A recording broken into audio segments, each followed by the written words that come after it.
Welcome, all you happy warriors. Great to be together with you, you heroic men enduring the scorching days of summer and now the frigid days of winter, going to work early every morning regardless of the weather, disciplining yourself and improving yourself and watching over your spouse and children if you have them, and taking care of business, generating cash flow, and doing what your head tells you to do when your head tells you it must be done. You who ignore your heart's desire to indulge your body's seductive whisper.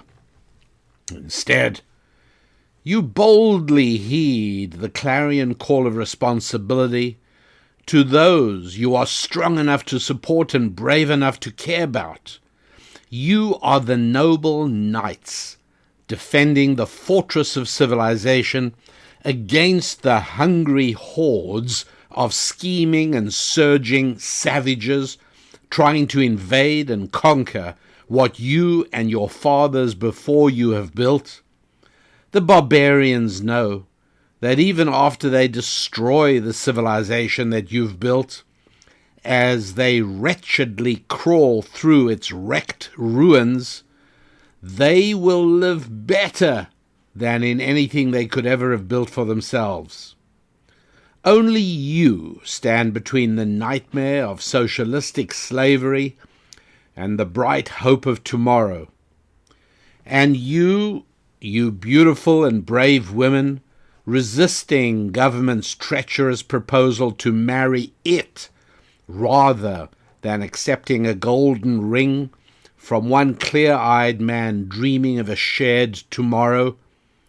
You gorgeously courageous women who smilingly and graciously carry the load of work, marriage, and family, inspiring your man to greatness and nurturing your young ones to moral maturity as well as physical maturity. Yes, you men and women, you happy warriors who do all this and have done all this, yes, you are the natural audience of the Rabbi Daniel Lapin Show.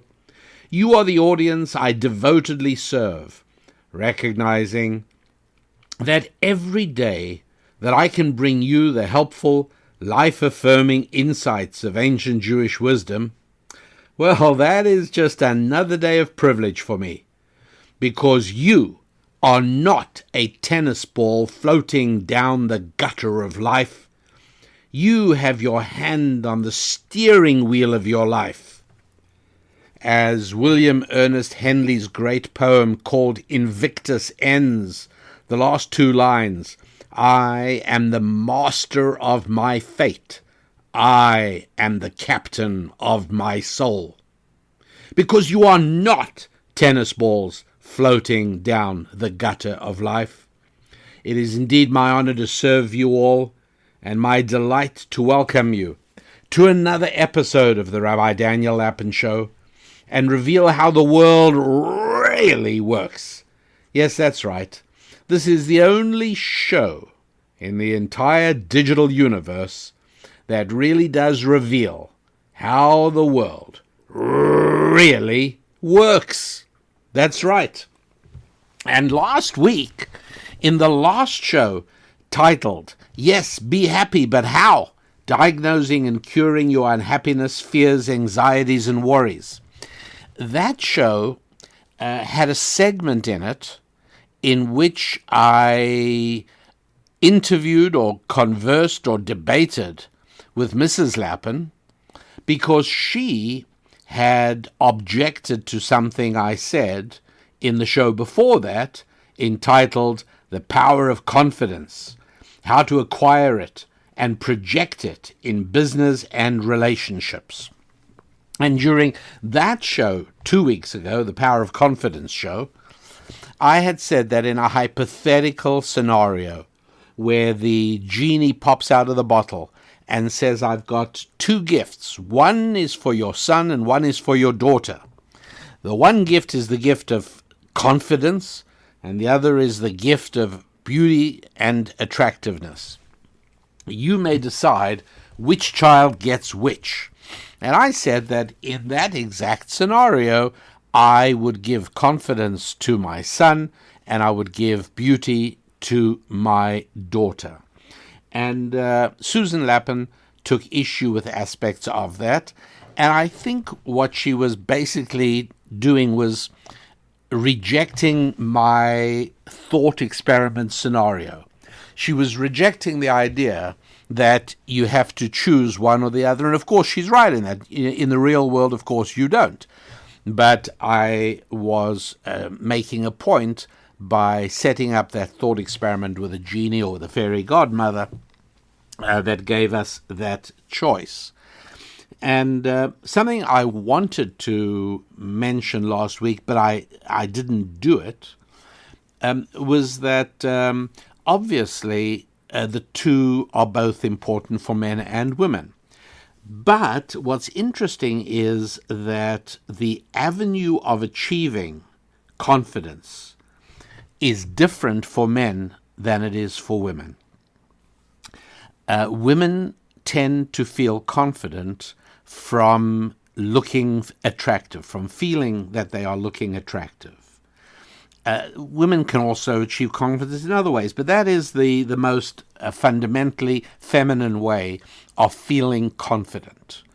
A man feels confident only from achievements, almost never from his good looks. Although being dressed appropriately helps both men and women a lot as well. And so what I wanted to say was that feeling attractive gives a woman confidence. Feeling confident makes a man attractive. Right? Not true for every single 100% of all men and all women, but as a generalization, that is pretty good. And I, as a matter of fact, received quite a lot of correspondence following that last week's show. And I'm actually going to read a few of them because I found them interesting. Here's one from Aaron, who writes, on confidence for your son, beauty for your daughter, and the discussion between you and Susan. It sounded a lot like what you might hear from my beautiful wife and I. I would make the same choice. Why? I've had the good fortune to know a number of beautiful women, but I limit my remarks to 4 beauty contest winners that I've gotten to know well. Their beauty seems to enhance their confidence. But they are not reluctant to have children, and they do not spend extra money pampering themselves. If anything, when younger, they tried extra hard to get good grades or be athletic. One went on to be a 3rd runner-up in the Miss America contest. 2 didn't want to come across as dumb blondes, so they worked on other skills. 1 won national recognition as a pianist. Well, Aaron, you seem to have been incredibly blessed in the women that have crossed your path. That's wonderful. Also, I have a letter from Juan. Juan writes, hi, Rabbi. I'm listening to you from Madrid, Spain. Fantastic podcast. My opinion is that Mrs. Lapin should have listened to the whole program on the 28th. The same thing happened to me at the beginning. Many thanks, Juan. And I did pass that on to my wife. Here's one from Sharon. I was listening to the podcast about being happy, and then Susan was brought on the podcast speaking about the rabbi's fairy godmother scenario, giving beauty and confidence to a male or female child. I knew some women would take issue with this, but I didn't think it would be Susan. Here's my take on it. I think the rabbi is correct. Sorry, Susan. The fairy godmother didn't give the parent a choice to give both assets to both children, so the parent had to make a choice. If the daughter is given beauty, she will have confidence from that. Let me tell you from my experience growing up as a dweeb, junior high school was horrible. As soon as I got contact lenses and learned how to do my hair properly, I started to have more confidence in high school. Beauty does not make all women who have beauty vacant and stupid. I suppose it can make some of them a little bitchy until they mature. As for giving confidence to a son, confidence will make the son more attractive. I married a wonderful man who was not the best-looking guy I could find, but his confidence attracted me to him. We were only 16 and 17 when we started dating, and you can imagine the skinny kid with acne. But he was so sure of himself, and he is now an airline pilot who instructs other pilots in the simulator and the classroom. He's an amazing man. His job allowed me to homeschool our children and take care of our home. We just recently celebrated 33 years of marriage. So if you only have the choice of beauty and confidence, as a woman, I don't mind having a little bit of good looks thrown my way. And I want my man to have confidence, which is so very attractive and sexy. And here we have one from Ram. Ram writes, Dear Rabbi, we met at, and he mentions a place. I am so-and-so's son-in-law, mentioning the name of a friend of mine, and you'll remember I introduced myself that way. It was a pleasure meeting you. I listened to both of the podcasts from the last 2 weeks. I listen every week regarding beauty versus confidence. There is a lot that can be said, but I wanted to write to you about 3 things pertaining to this matter. 1, there may have been a misunderstanding when you were discussing this with your wife. I was under the impression that the theatrical situation you presented was that one can give their son and daughter only one of the 2 attributes, beauty or confidence, meaning that whichever one you gave to the son, the daughter automatically receives the other. And I'm not sure what a male can do with beauty without confidence. I'm very sure of what a female can do with beauty, which will generally also bring on confidence. You see how a number of people picked up on this very good point. Although Mrs. Lapin brought up some good points still. Also, and maybe I'm wrong here, but it seemed that Mrs. Lapin was only seeing it from a female perspective and not a male one. Second point, I asked my wife the beauty versus confidence scenario, and without a second of hesitation, she answered that not only would she choose beauty for the daughter and confidence for the son, she said that those are the things that she prayed for after health when she was pregnant with our son and daughters. And lastly, number 3, it was so refreshing to hear you both getting into a disagreement and ending with a disagreement and still having such mutual respect for one another despite each wanting to be correct. Thanks for the weekly podcast. They are very enjoyable. All the best. And maybe just one more. Okay, this is from Katie. Dear Rabbi Lapin, I laughed listening to the podcast how between your wife and you. I recognize where your wife is coming from and understand her logic and perspective. Although clouded by pathos, I see why her truth was true to her, and I appreciate the dialogue and the way it was handled. Endearing. I'm a female, 28 years old, and according to standards I'm aware of, attractive. According to my own standards, confident. I recognize the tease you present in your argument, based on the content you choose and the way you safeguard yourself by confining loaded words to hypothetical thought experiments. It's effective at provoking thought, which I appreciate. I agree with you. I'm keeping my response to the hypothetical question quick, as it is just fun. I'm tapping my stream of thought out onto my iPhone to share with you, and pardon the grammar, but the logic that I deduced my answer with is as follows. I would give women beauty and men confidence, because in our society, beauty endows women with confidence, and confidence makes an otherwise unattractive man attractive. See, this is so good. You all get this. Obviously, I'm not going into discussion on value, ethics, morality, equality, etc., nor is this a statement on one's spiritual worth. I confine my response solely to what I recognize to be primitive animalistic patterns of response that appear to influence the allocation of resources and thus opportunities for expansion, relationship, upward mobility within the context of a producer-consumer society.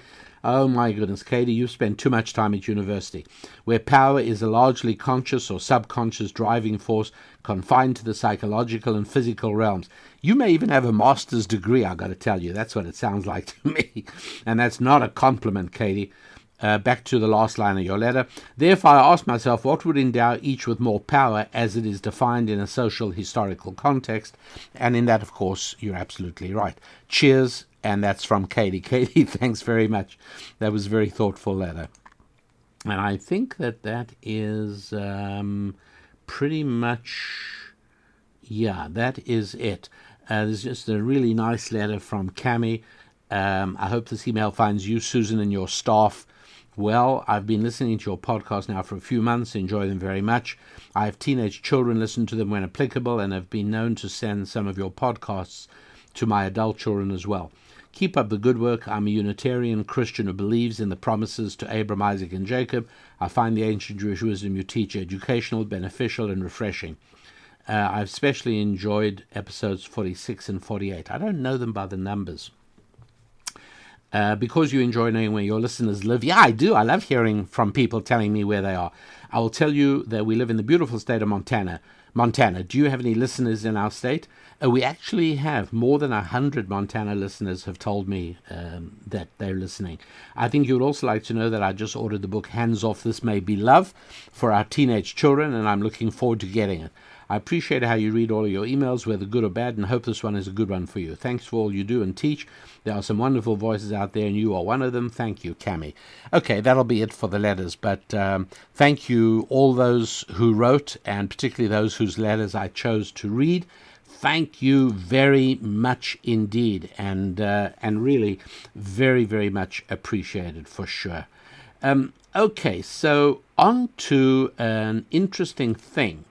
A guy called Bret Stephens, a good guy, used to write. He was on staff at the Wall Street Journal, and then he then joined the New York Times, and it was in the New York Times that he published a column just before New Year 2020. I'm recording this just after New Year. Actually, well, it's already the 10th of the month, believe it or not. But published on December 27th, 2019, Bret Stephens wrote a piece called The Secrets of Jewish Genius. And he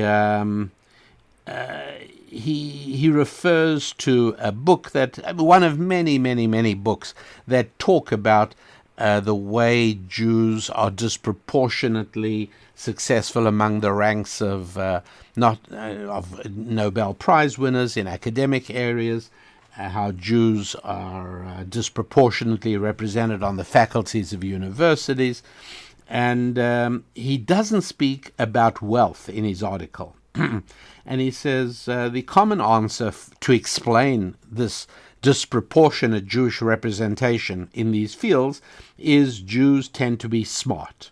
When it comes to Jews, it's true.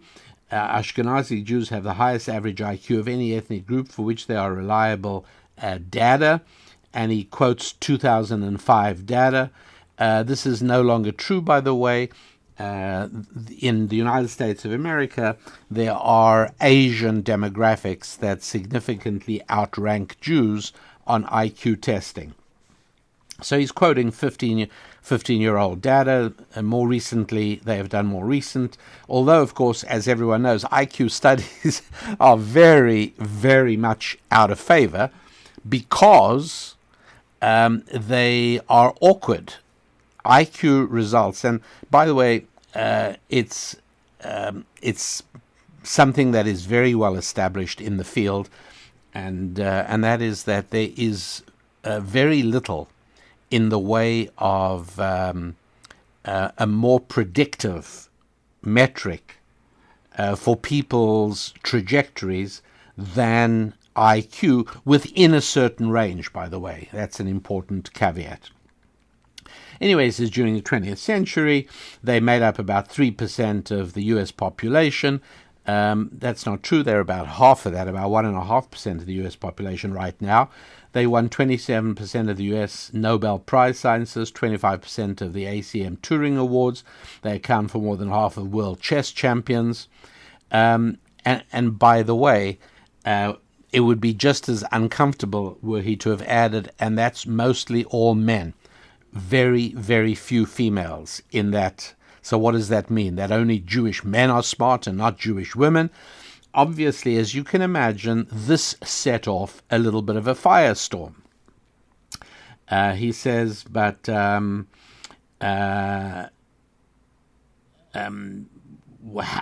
of the questions, of course, is how do they get to be?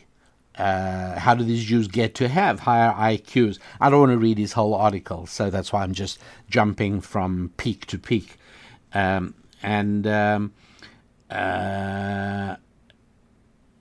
He says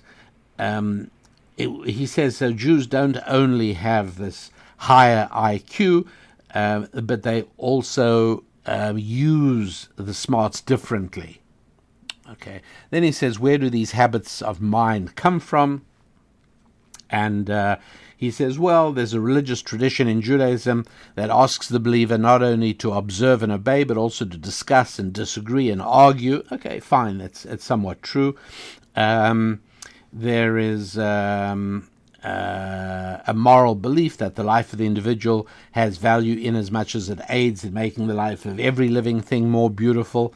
All nice stuff, but the stuff's not persuasive, and it upset people, as you can imagine, because it suggests that Jews are different. And this is this upset Jews, it upset secular people, it upset secular Jews. It didn't upset religious Jews, interestingly enough, as far as I can tell. And there is also the understanding born of repeated exile that everything that seems solid and valuable is ultimately perishable, whilst everything that is intangible, mainly knowledge, is potentially everlasting. So what he wanted to say is that Jews over the centuries have learned that the most valuable thing they can have is have it in their head, because that people can't take away from you when they make you move.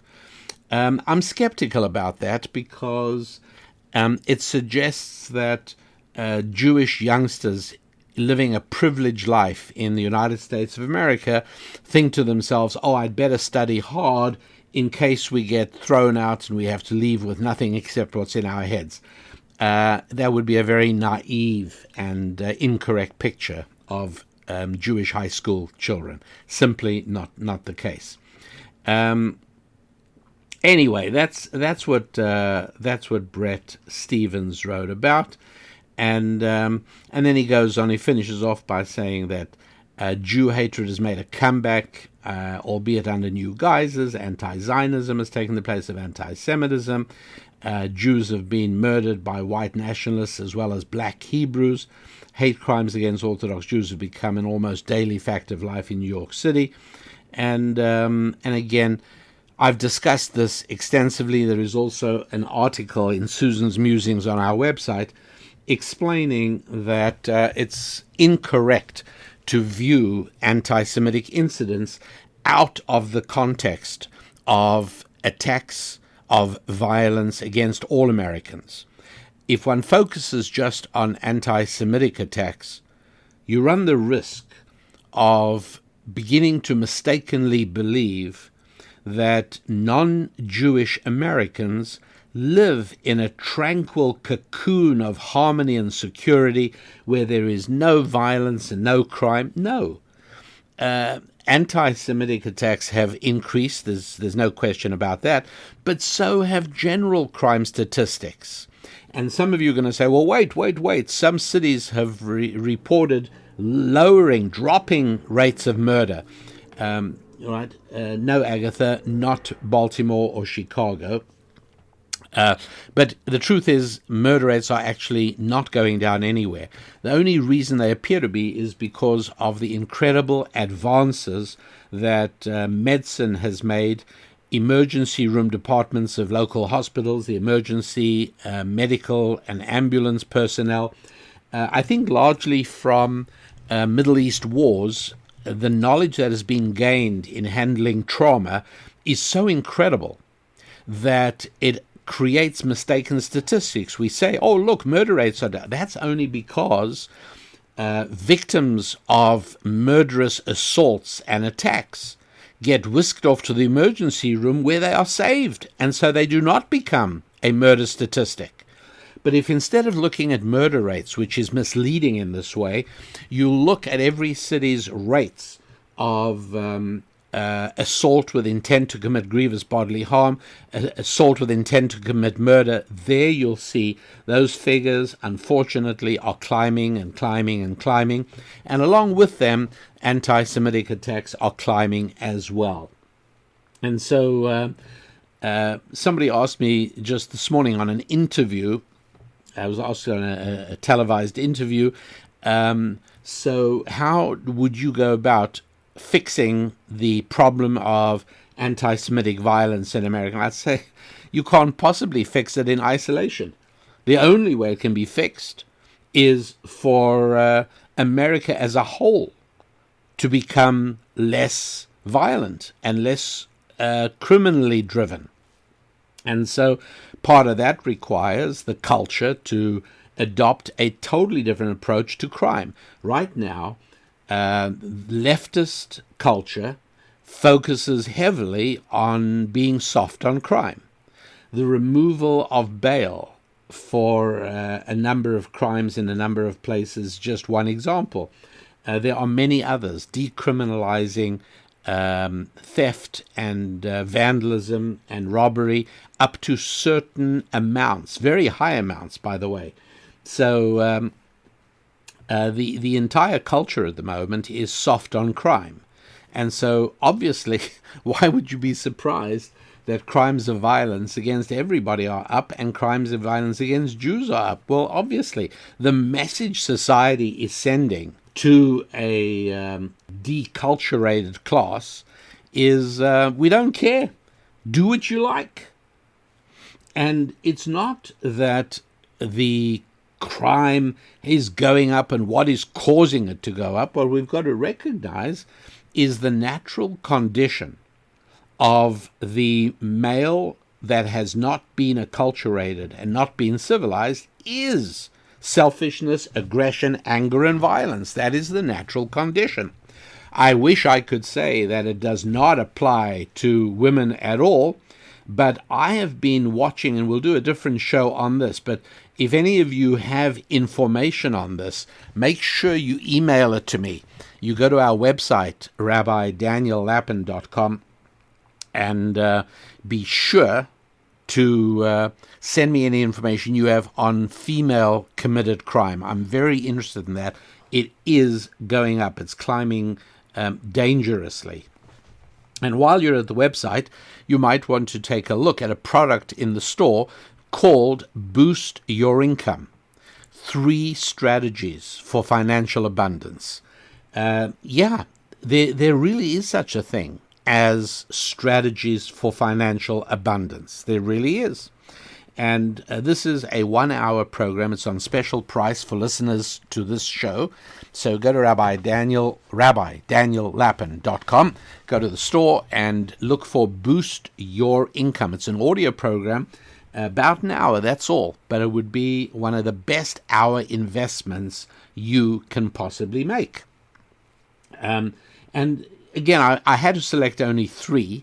Obviously, in our financial prosperity collection that you'll see, which is 10 audio lessons, you'll see on the website as well. There are many, many more. In the financial abundance package, the books and the audio CDs, you'll find more. So just to give you an example, how many people are not happy warriors who have not taken charge of their lives, who do not say, I am the master of my fate, I'm the captain of my soul, people who don't do that. But if you did do that, now I don't care at whatever level you're at. I don't care if you're unemployed, I don't care if you are employed, whatever it is, and you want to move up. You're not satisfied with your cash generation at the moment. You want to improve that. Well, and this is not from the Boost Your Income program. That's 3 very important strategies.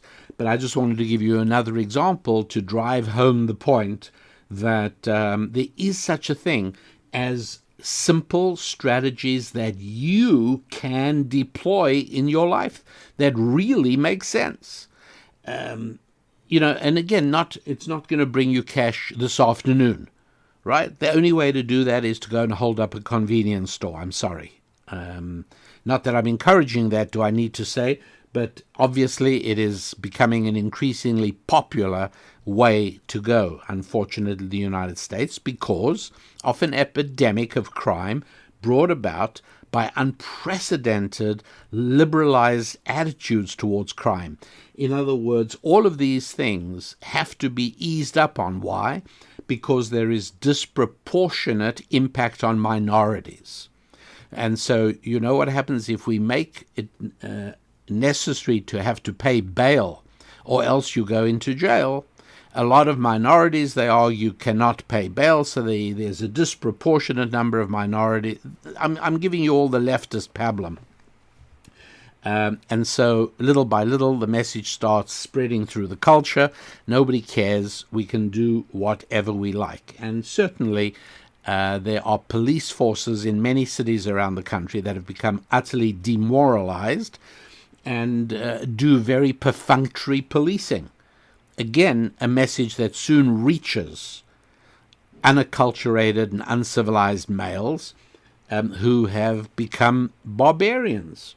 And unfortunately, as I'm discovering, women as well. I've not yet seen statistics on this. I've not seen studies on this, but I am starting to go into it because I do want to get a clearer understanding of what this means in society and what this means to our culture. For that reason, the question is not what is causing this breakdown in society and what is causing this increase in violence.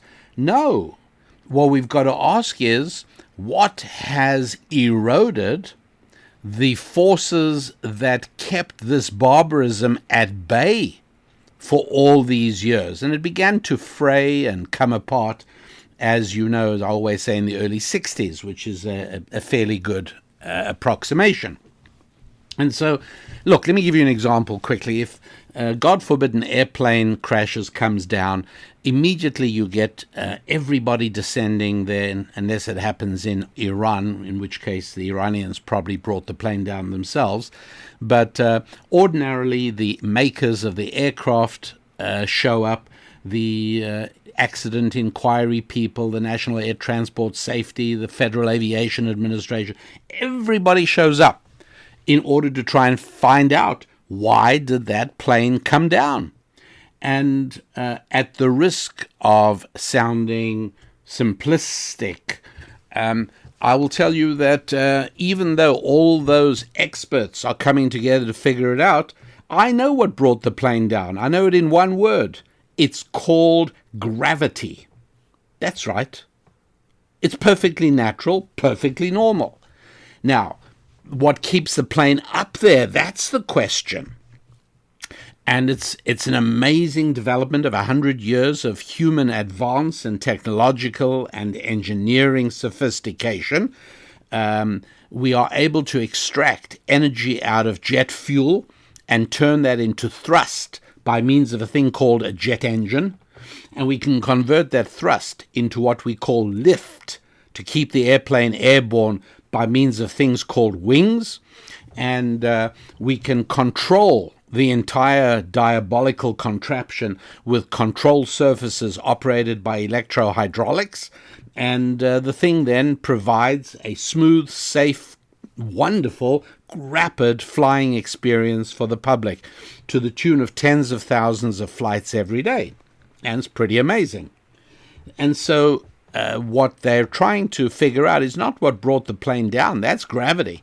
What they're trying to find out is, why did the engine stop providing thrust, or why did the wings stop producing lift? And that's what their analysis is all about. In the same way, the question is not what's causing this increasing dysfunctionality in society. What is causing the violence, the crime, the rudeness, the lack of being able to get on? What's causing that? The answer is, it's normal and natural. The question is, what produced the frighteningly fragile flower of civilization that has prevailed up till now? And I'll tell you, the answer is very simple. The answer is Judeo-Christian, Bible-based thinking that laid the foundation for the kind of civilization that you see described in America's founding documents, that provide the kind of civilization that prevailed in Europe over these last few hundred years.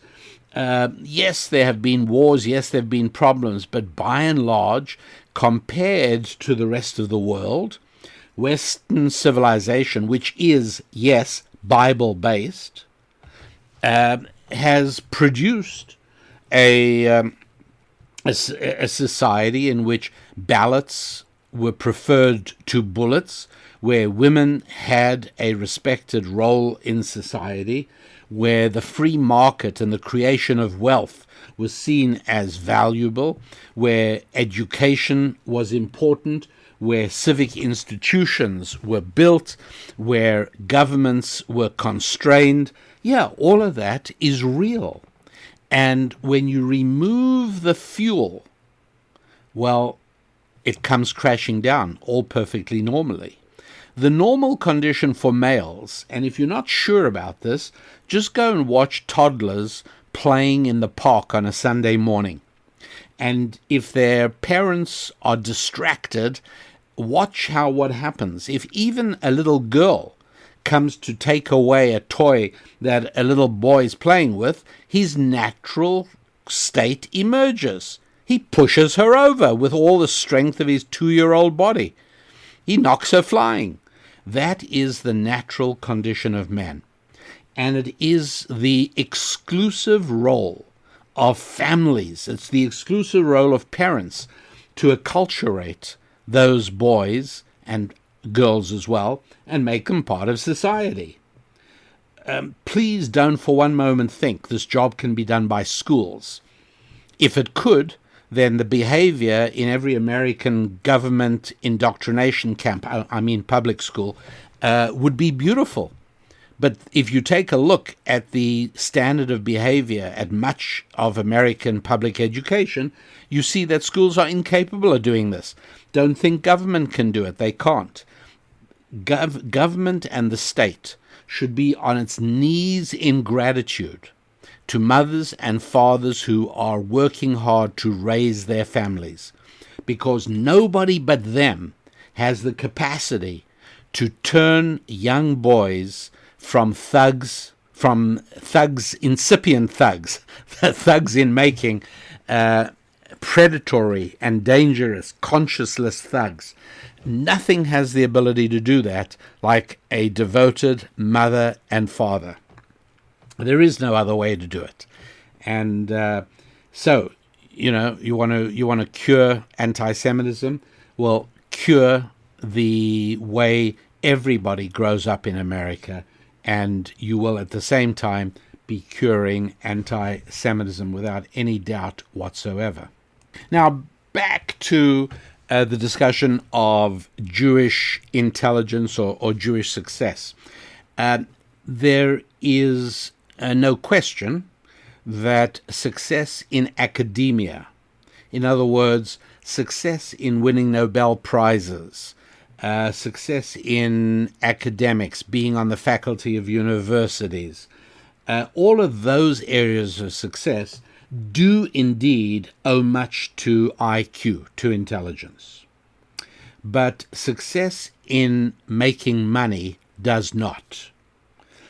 For success in making money, super high intelligence, the kind of intelligence that is really good if you want to become a superb chess player, the kind of intelligence that is really good if you want to get a doctorate in mathematics and win a Nobel Prize in that field.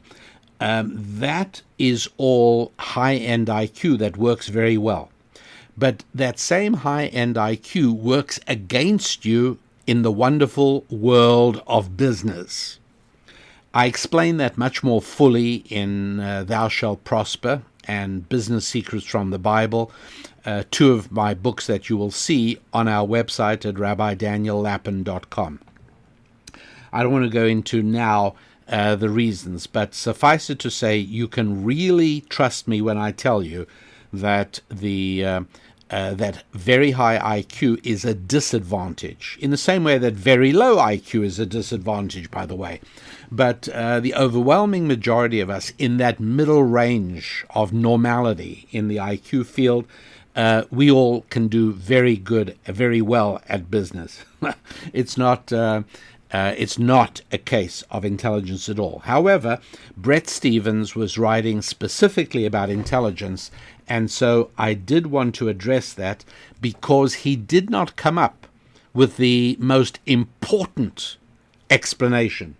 for high Jewish intelligence, which, by the way, also works for the Asian groups. That, as I pointed out, that is a demographic that has in the United States at least, their IQ is slightly above the average Jewish IQ. It's all way up there. But the explanation was not even touched on by Bret Stephens. He didn't come close to it. And so I do want to tell you about it. I will tell you he got very attacked. There's no question about it. He's like the one conservative on the staff of the New York Times. He's the only member of the staff of the New York Times, I believe, who is a supporter of Israel. So they really called for his head. They really wanted to chop it off. But anyway, there it is. The fact remains that not only in the United States, but being about 1/5 of 1% of the world population, maybe even less, maybe closer to 1/10 of 1% of the world's population, but 54% of world chess champions are Jewish men. I'm going to drop that in there just for you to think about.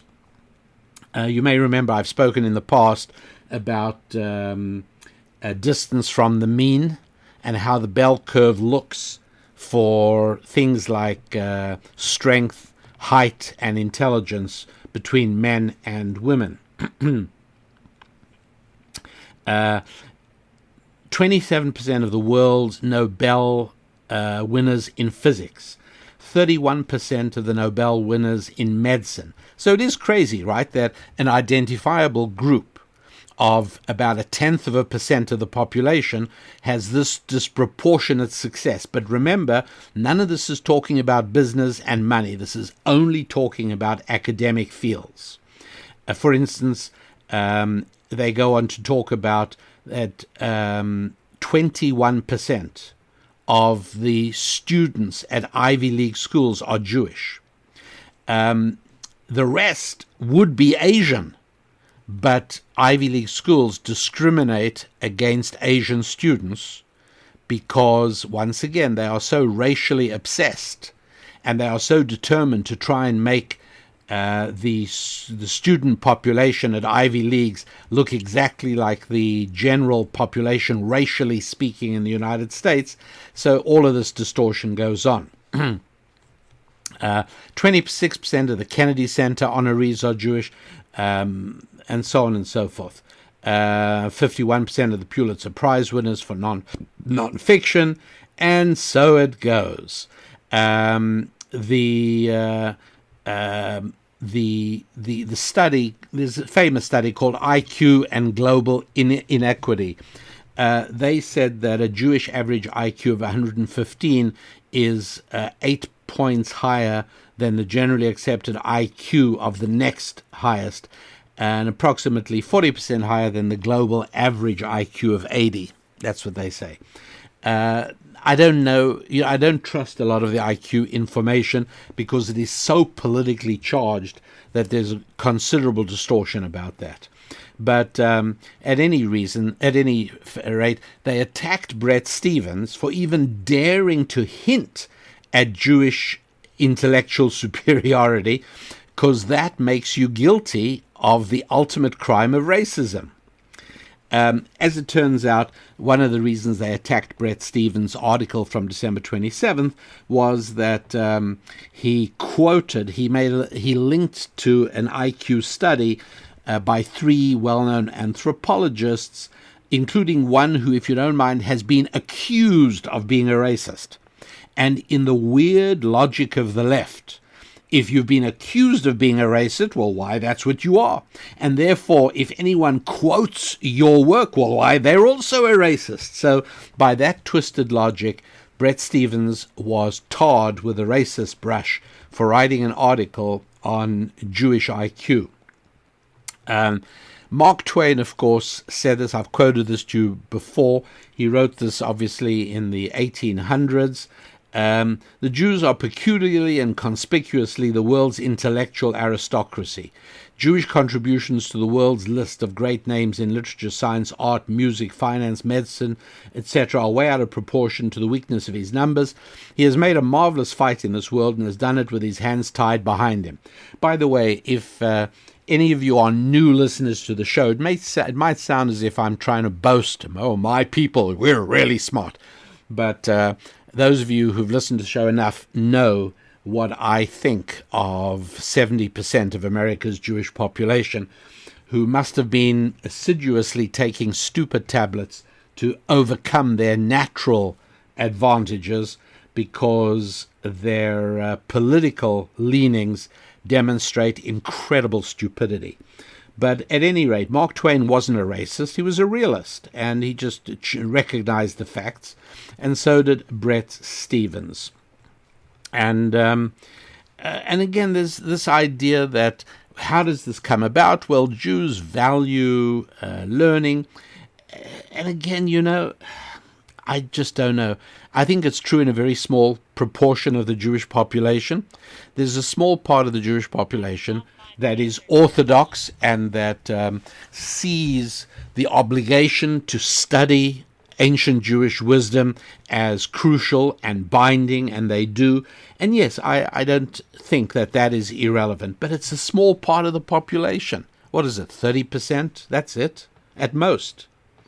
And so it's difficult to... I think it's a factor, but the most important factor was not mentioned at all. And that's the factor that I want to talk about. Now, before I go into the main reason for Jewish intelligence, for Jewish smarts, for Jewish IQ, I am going to just give you a little bit of a warning, perhaps, just in that I know how many of you listen together with your children, and I love that. By the way, I get real pleasure. I get a surge of warmth when I think about parents and children sitting and listening to this show together. I love that. It also makes me very conscious that I have to be careful about adult topics. And so, by way of warning, this is going to be an adult topic. However, I also want to say that I discuss these things very openly, and always have, with my children from about the age of 15 onwards. Not in groups, never in groups, only individually. And so, for whatever that's worth, you should be aware of that. So, from the age of 15, I would study with my son and with my daughters, and I would do the passage about in Genesis of Judah consorting with his daughter-in-law, but he didn't know it was his daughter-in-law when he had sex with her. He thought she was a lady making herself available to him in exchange for some money. And we talk about that. We talk about the fact that just prior to that discussion, there was a discussion of Judah's three sons, who avoided, they had relations with their wives, but avoided having children. And I speak about it, why they did that. I speak about how they did it, and it's all there in the text. Earlier on, we covered an individual called Lamech, who had two wives, Ada and Sila. And ancient Jewish wisdom says that his plan was to keep one for sex and one for reproduction. And so we speak about the tendency of men to separate those two areas, and the ways in which they do legitimately separate, and the ways in which they belong together. We speak about two lists, and I do this. Age 15, they are reading the lists. There are two parallel lists in Leviticus, around about chapter 19, 20, 18, 19, 20, somewhere there. the reason I'm not 100% sure is I don't have a Bible in front of me. And for the most part, in ancient Jewish wisdom, when it comes to the 5 books of Moses, we don't use chapters as much as we use what are called sedras. There are 54 divisions of the 5 books of Moses, and so that's in the sedra known as kedoshim, meaning holiness. And so you've got 2 lists there of prohibited sexual relations. So that's where it says you're not allowed to sleep with your sister, you're not allowed to sleep with your grandmother, you're not allowed to sleep with a married woman, etc., etc. And I go through with my sons and daughters when they hit the age of 15 or thereabouts. So in some cases it was 14, in some cases 16, but thereabouts. Why are there 2 lists, just a few, like a chapter or 2 apart from each other? And why is the order of the lists different? Why does one start with the prohibited family members, not allowed to sleep with your stepmother or your sister, etc. The other one starts off with you're not allowed to have a relationship with a married woman. And so we talk about those, why that list is. What I'm saying is the Bible has always proved to be my most wonderful tool for sex education for our children.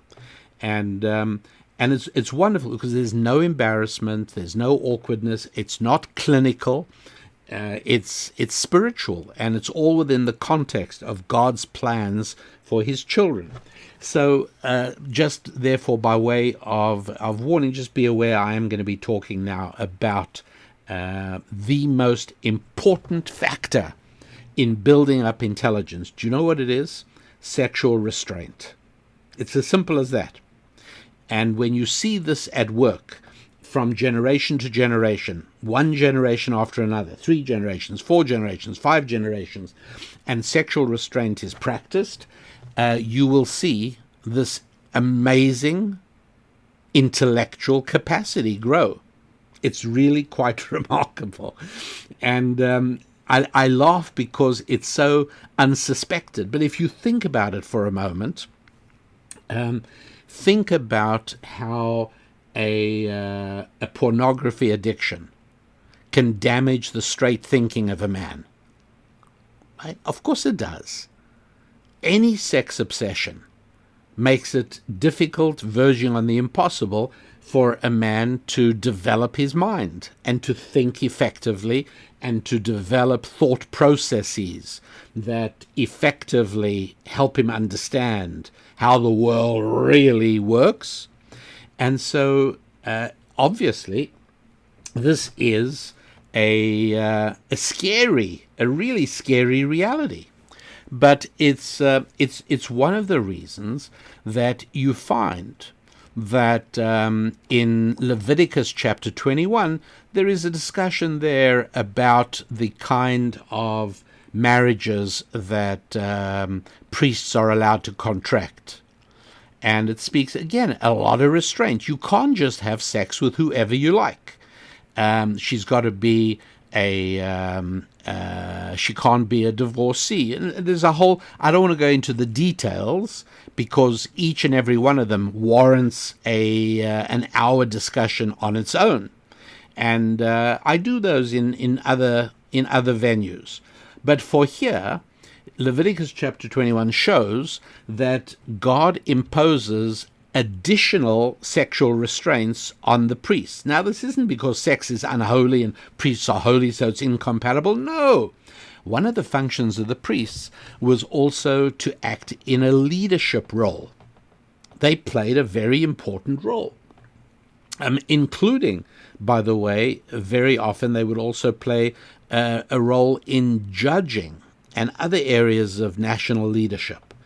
And so for leadership, God wants the leaders to be as thoughtful and as smart and as insightful as possible. And in order to achieve that end, that demographic within the Israelites was to be subjected to additional forms of sexual restraint. Deuteronomy chapter 17, there are rules about what a king can do. And there again, sexual restraints compared to other kings of other nations. And again, David, for instance, was severely punished by the prophet, by Nathan the prophet, and then by God. Why? Because he indulged himself with Bathsheba. In other words, not recognizing the rule of sexual restraint for leaders. And so it goes. Proverbs chapter 6, verse 26, speaks about the relationship between a zonah in Hebrew is a woman of loose morals, or I don't want to say a prostitute, because a prostitute isn't viewed with the same disdain and contempt in ancient Jewish wisdom as she is in self-righteous and smug American society. And so it's a little bit different. The translations are not helpful there. But again, for the present purposes right now, it speaks about the linkage between a prostitute and a loaf of bread. And in that context, the prostitute is symbolic of sexual concupiscence, and the loaf of bread is symbolic of deeper understanding and effective living.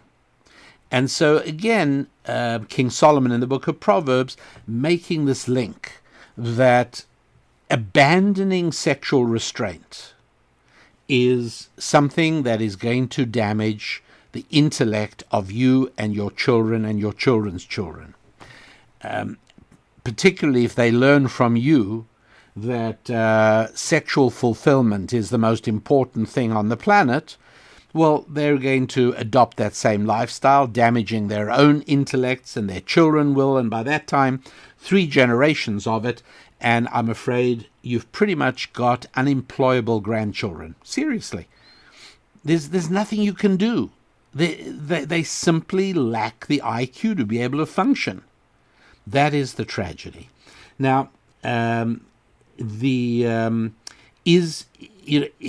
going to find university studies that test this and check out this theory? No, we won't, because the university, the academy, will never, ever embark on certain areas of study. Certain areas are just completely verboten. For instance, and this is true to this very day, right now, if an academic wants to embark on a study that shows that temperatures are not rising, he doesn't get funding. He's not going to get it, not going to be able to do it. Anybody at a university who wants to talk about the fact that at Glacier National Park in the United States of America, there's a beautiful national park called Glacier National Park, and at the visitor center, and I mean, I've seen, everyone has seen this, you can actually see some glaciers from the visitor center, and there are signs, and I remember more than one sign that said, look and enjoy, because by the year 2020, you won't see any more glaciers. Well, it's now beyond 2020. It is 2020, and not only are the glaciers still there, but some of them are actually bigger than they were when those signs were put up. And so if an academic wanted to do a study on the fact that despite earlier predictions, glaciers are not vanishing and the polar ice caps are not melting, will not get funding. If an academic today wants to do a study showing the faults and flaws in materialistic Darwinism, he will not get funding. In spite of all its faults and flaws, in spite of the outright contradictions from the Cambrian explosion evidence, Darwinism is held onto in the American Academy because the alternative is unthinkable. They will not tolerate or dream of allowing discussion of the alternative. The alternative is, well, maybe in the beginning God created heaven and earth, but no. And so another area that, and by the way, IQ studies not allowed in today's university. Why? Because it appears that on an average level, there are definitely IQ differences between different racial groups in America, and that is simply not allowed to be discussed. By the way, needless to say, just because on average Jewish IQ is high doesn't mean that every Jew is smart, as I've pointed out in the past. That is not how it works. That's not what averages mean. But anyway, so the notion that there would be a study that says engage in less unrestrained sex. In other words, build a fence, build a hedge of roses around your sexuality. Protect your sexuality. Anything like that reeks of religion. And so there is no way, even if once they see, hey, you know what? If we look around us and we just look at societies in America and around the world, and we say, hey, you know what? This is very strange. You generally find among some groups that enjoy high IQ levels, like certain Asian demographics, you pretty much find standard traditional family life. You just don't find a whole lot of sexual shenanigans going on, right? Harvey Weinstein is unfortunately Jewish. But let me tell you something. Harvey Weinstein's parents, Miriam and Max Weinstein, after whom he named his company Miramax, they were very traditional. They had a very traditional marriage. And Harvey's dad, Max, believe me, he got married fairly young. He didn't gallivant around. He didn't have 39 sexual partners. That wasn't who he was. And so, not surprisingly, Harvey came out to be fairly intelligent and built up a good business. But then, because in the show business, the availability of women for 100 years has been one of the perks for men in show business, and Harvey had no idea that the rules had changed, he began indulging. And excessive sexual indulgence plays havoc with IQ. There it is. Friends, remember you heard it here first, because it's going to become increasingly tough for the culture, particularly corners of academia, to continue to ignore this simple reality about life. Yes, the religious rules, restrictions, and restraints concerning sex that seem so very primitive, and we've grown beyond them. Well, it turns out that there was a pretty good reason, apart from any other good reasons. One very good reason for them is protection of your intellect, maintenance of your mind. This is important stuff. And you can see that I wanted to give you an opportunity to decide whether you wanted to share this with your children or not. Or maybe you will share it with the children in your own words at your own time, at whenever is appropriate and suitable. But this is really, really important. And so it is in Jewish life today. Yeah, you can say what you like. Yes, there's a respect for education among certain groups. In the Orthodox, there is regular study of the Torah. And does that have a good impact on mental acuity? I have no doubt. I'm sure it does. If you study every day, yes, of course it does. Absolutely it does.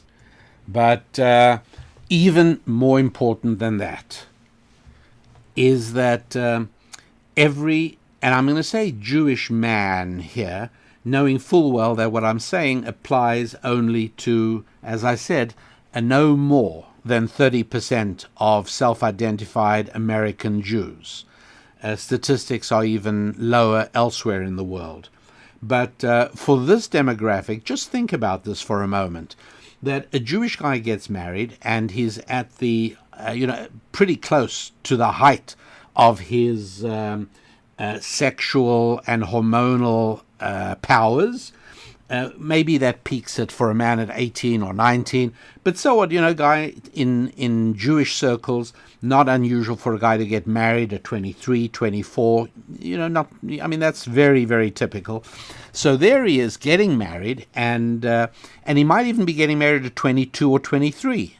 Right? I know a number of young guys at the moment who are in their early 20s, 21, 22, 23, and they are actively engaged in courting. They're not dating, they're courting, and each one, and I spoke to one just a week ago, each one expects to be married within 2020 for sure. So, and I'm recording this in January 2020. So this is very normal. They get married, because it's tough to ask a young man to stay chaste and pure, till he's 29 or 32. It's just hard. And it's if he doesn't, the tendency then is once again to become, it's very rare for people to be measured in their vices, right? If you could only smoke, if you were a very devoted smoker and you want to give up smoking, but then you say, you know what, I'm going to reduce to 1 cigarette a day. Now, if you could do that, I myself, I'm not a doctor, but I myself have never been persuaded that would cause any severe problem. It just is that nobody does 1 cigarette a day, right? 2 drinks a week, no problem. The reason AA works so well is because they say, if get off drinking altogether. If you have a problem with alcohol, you have to quit everything. I get it, because it's hard to do just a little. And so it makes perfect sense to say to a young man, you know what, you're 19, 20, you should start thinking. You've got to make sure you can make a living. Let's get on to that as quickly as we can so you can get married when you're 21, 22, so you don't have to go through difficult years during that period. And it isn't good for you, right, as a man, to simply have no relationship with a woman, no meaningful and profound relationship with her. It's just not good. Not good for man to be alone, says the beginning of Genesis. And it's absolutely true. So a guy gets married, and then look what happens. So he gets married, and right, this is wonderful. All of a sudden, he can enjoy physical intimacy with his wife. This is like dreams. I mean, during his adolescent years, he's had dreams of this, and now it's all there. And 2 weeks after or 3 weeks, whatever you want to say, a week after his marriage, whatever it is, guess what happens? His wife begins her menstrual period. And you know what? He's no longer allowed to sleep with her. That's right. Restraints, regulation, rules. And then for about 12 days, typically, he doesn't sleep with her. Think about what that kind of discipline does. Just think. And then you will be homing in on the main reason for Jewish IQ. Now remember, I'm not talking about money-making ability. That's quite different. That is based on understanding how the world really works, which doesn't require super high IQ. But for super high IQ and mental acuity, yes, you are looking now at the most significant factor in brain development and in IQ development and in mind maintenance. It's hugely powerful. And it's also great for the marriage, because 12 days later, it's like a new marriage. It's like a new wedding. It's like a new honeymoon. Because just imagine what this guy is going through. 12 days of restraint, 12 days of celibacy, after having got married and got to know the joys of marital intimacy. Wow. And the couple comes together again after 12 days. And there it is. They have 2 to 3 weeks together, whatever it is, and then once again the periodicity of living with a woman comes to the fore, and once again, restraint. And during the subsequent years of marriage, in spite of huge temptation, and ladies, I say this with all respect and in all seriousness, you don't know the temptations to which your husband is subject. You cannot believe it because you're not a man. You don't know how somehow appealing a married man is out there in the world. You cannot imagine the opportunities that your husband has turned away from. You can't imagine. But as a religious commitment, knowing that those options are not available to him, and that his wife cannot even say to him, "Hey, Jake, no problems, I don't mind an open marriage," his only answer is, "Well, it's very sweet of you, but unfortunately God doesn't agree with you, so I cannot take advantage of your kind openness. And by the way, neither is it reciprocated to from my end." So, yeah, all of that is very, very clear, very, very powerful. This is embedded in ancient Jewish wisdom. It's something that Lapins learned from their parents when they were 15 years old. And it's something that really everybody should know. But, as I said, you are never, ever going to hear from the academy in its current devolved and corrupt state in America. You will never hear from the American academia this idea that sexual restraint is a good thing. No! It's primitive, it's religious, it's biblical. We are now enlightened, and after all, we know that sex is nothing more than a spasm in the spinal column, and we know that it's exactly the same for men and for women, and casual sex is great for men and it's great for women. And, all right, this is the stuff that's put out at universities.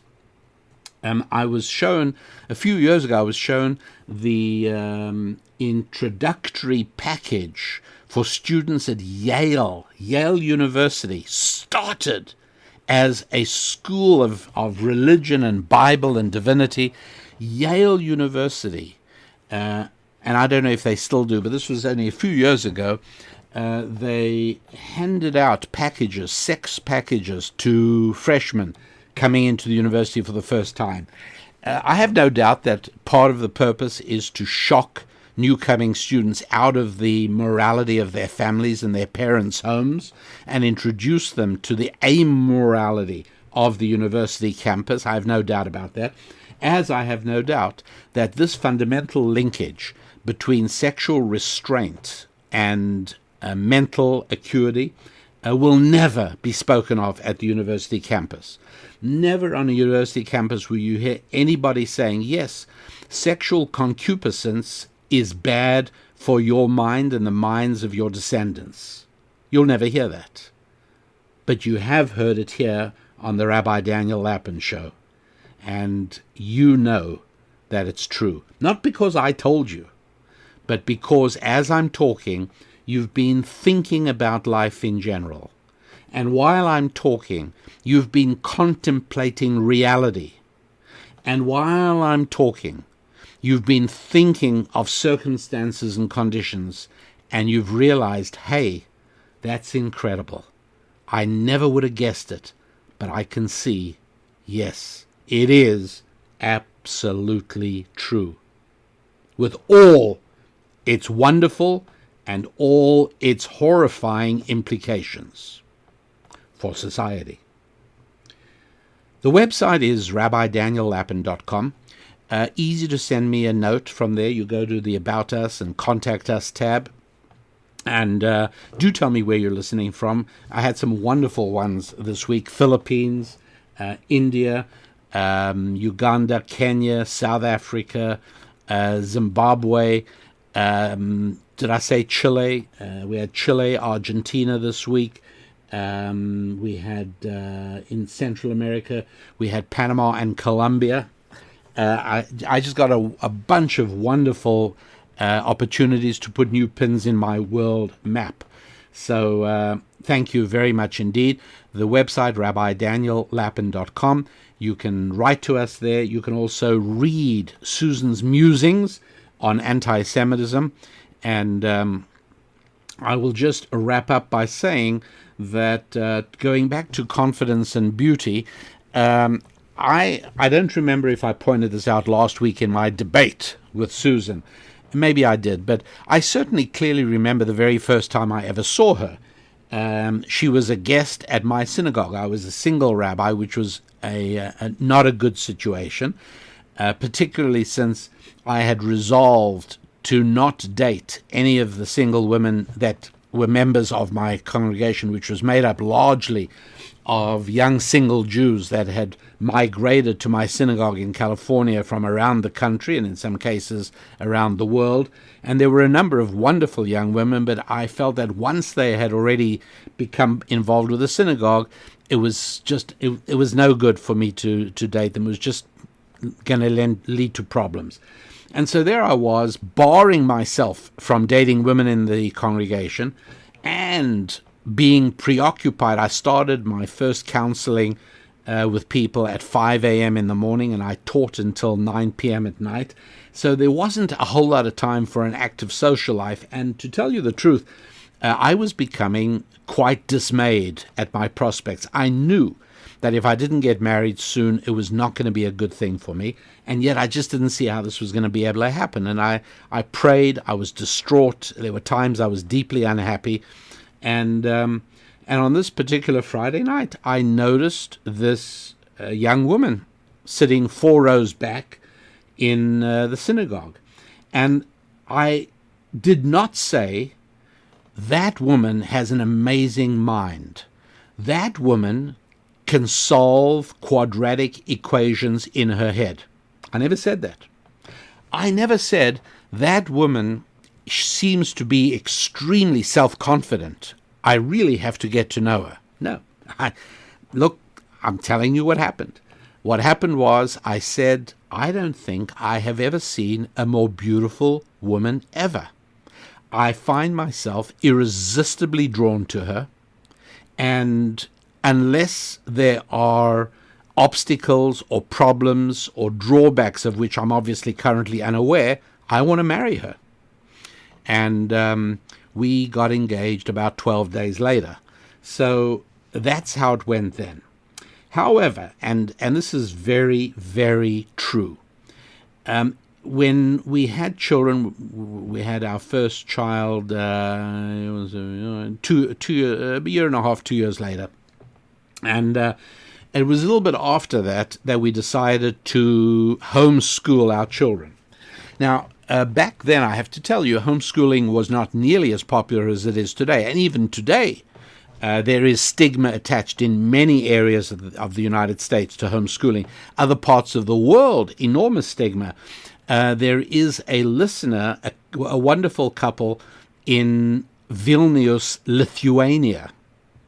And I'm getting to know them a little bit. They've been listening to the show for a long time. Or at least he has. He just got married to a lovely lady 5 months ago. And it happens to be that in Lithuania, homeschooling was banned. They've just opened it up again recently. But for my wife, Susan, to face all the criticism, both in the Jewish community and from without, because of homeschooling our children, that took enormous confidence. Just think about it. Had she not had confidence, I wouldn't have been able to have the benefits I've had of a homeschooling family. A few years after that, I very much wanted to sail our sailboat across the Pacific to Hawaii. It was just a dream I had. You know, it wouldn't have been the end of the world if I didn't do it, but since I owned a boat that was seaworthy, and my family was still fairly small. We only had 3 or 4 children, and fairly small. I can imagine how some people react to that. I said, we want to cross the Pacific. Well, had my wife lacked confidence, in herself and me, she would have said, "Are you mad? With 3 or 4 tiny little children? Absolutely not." She never said that. She never even questioned it. She immediately started working on the provisioning. It took a year of preparation, to the point where she knew what every meal was going to look like on the crossing and where every ingredient of every meal was stowed, whereabout in the boat it was found. And I spent time strengthening the boat and redoing the rigging and all working on my navigation skills, which were rather rusty. And we crossed the Pacific in our own sailboat. And that couldn't have happened without confidence. And so I would say that Susan, whilst obviously beautiful and attracted me with her attractiveness and her beauty, she obviously also had confidence, and that confidence grew. And I do think that through marriage and a happy family and an adoring husband, a woman gains incredible poise. Poise is another word for confidence, I think. And I think that is true. So, yes, attractiveness is the result of confidence in men, and confidence is very often the result of attractiveness in women.